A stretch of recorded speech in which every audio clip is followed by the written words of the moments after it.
The 1989 pro-democracy protests, which ended in the Tiananmen Square crackdown, in which hundreds, if not thousands of people died, was really a turning point. The government realized it could never again let the world see these horrible images. They need to crack down on any threats before they ever reach that large scale.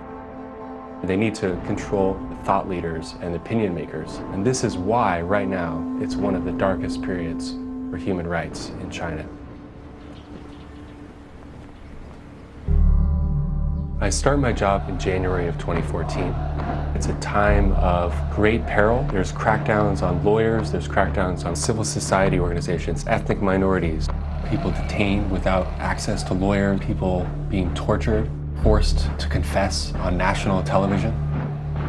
Pu Zhiqiang, one of China's most famous free speech lawyers, is put in detention after meeting with 15 people in a private room to discuss the Tiananmen Square crackdown. He was facing a possible 8-year sentence.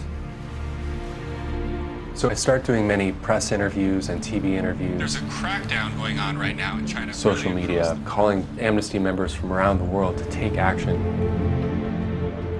As the months roll by, I continue to keep in touch with my contacts on the ground.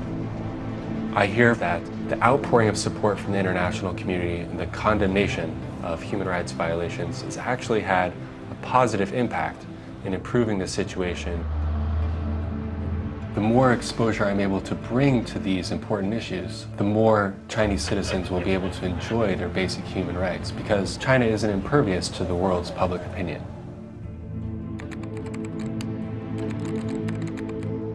And he's been the lawyer for Ai Weiwei, so he's been a very important legal voice and also a very important critic, which is why the government probably... Doing human rights work in China today, there are no 100% success stories, but we can limit the damage.